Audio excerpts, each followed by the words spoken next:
Hey, what's up everyone? My name is Shill. I hope y'all are doing good today.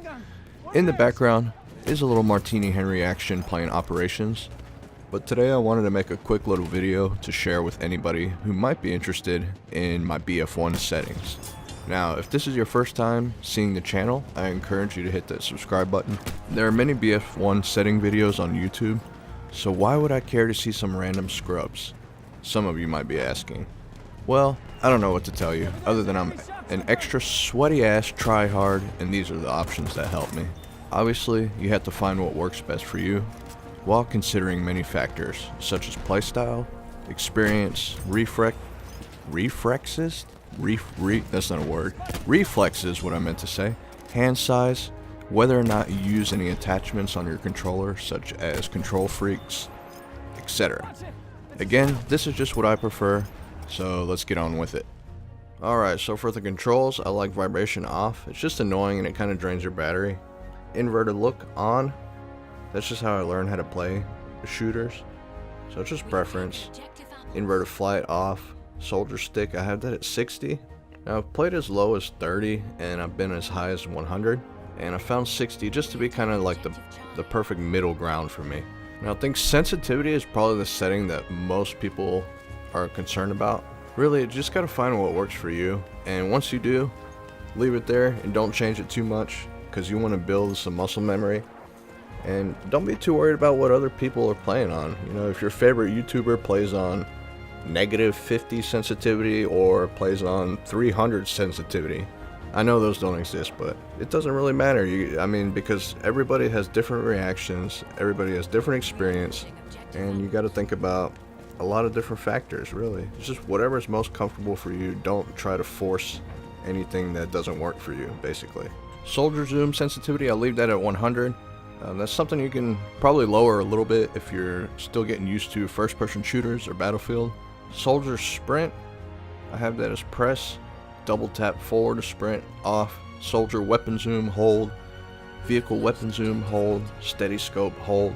Those are all default. I just leave those like they are. Now for the button controls, I like alternate for the soldier buttons because that enables me to crouch, slide, and go prone with R3. Ground vehicles and air vehicles, I changed the button layout to veteran. Just preference, I like the layout better. And for the advanced section, I turn stick aiming acceleration all the way off. Just feels much smoother and more responsive. I really like it.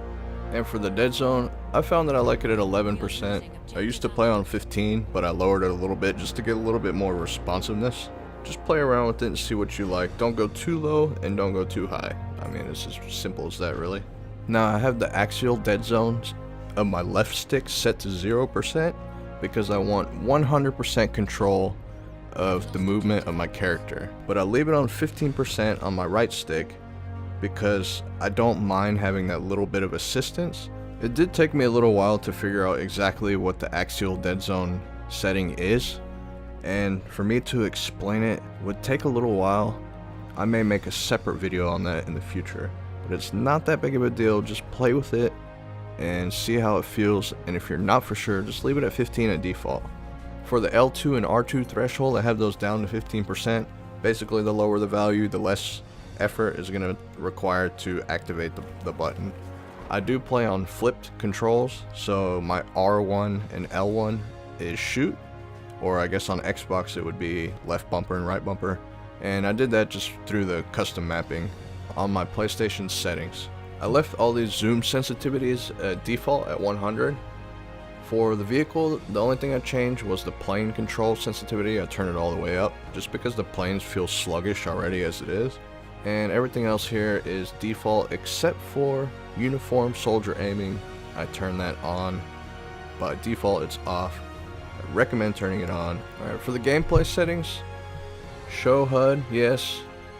Content show, chat log when active, inventory when active. Crosshair visibility 100% of course. And for the color, I changed it. I have a little bit of trouble seeing the white. Some people prefer it. Just a preference. The kill log, I have that on also. And for the kill log filter, I have it on all. And I like to see everything that's going on in the kill log. Even though I'm not sitting there watching it the whole time, it does provide useful information at times. And also when you get those dirty kill feeds, it's just that much more satisfying. For the awards, I hide those just because they kind of get in the way, the ribbons or whatnot. Vehicle seat info show, critical messages show, share usage data, yes, that's all default, I'll leave it at that. I highly recommend changing the colors of your hit marker, your headshot, and your kill. That way you can distinguish between them, just helps. So for my minimap, I have the texture opacity set to 70, rotate with view, yes, and zoom radius. I have those cranked up quite a bit. I think the default on foot zoom radius is like 75 meters or something. And that's great if you're playing like Domination or War Pigeons or something all the time. But if you're playing on bigger maps, Conquest, Operations, or you're a sniper, I definitely find it useful to have it turned up, and I would recommend to do so if you have it. You can just see more on your map, basically.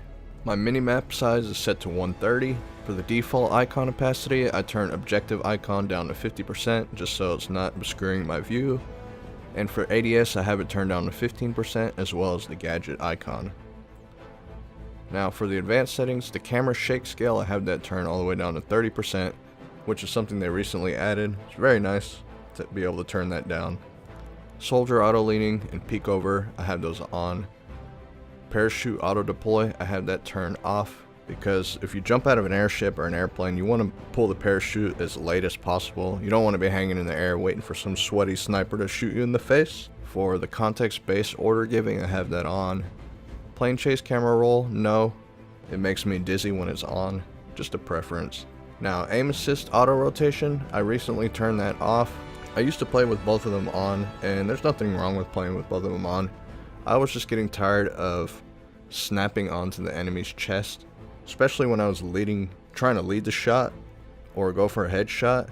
It just was kind of annoying to me, so I find it much smoother, just a lot more fun to play with it off, but I do leave slowdown on. Reload hint, show, hint system, I hide that. Now for the audio, I turn the music all the way down. Every once in a while I'll put it on. I just prefer it off, it gets kind of distracting. Output configuration, I have that set to surround. My preset is headphones. I do use a headset. Language, English. My team speaks my language. I normally keep that on. I recently turned it off just for the hell of it. Off is better for immersion. On is good because you get to hear all the callouts. Game announcer voice on. Voice male or female preference.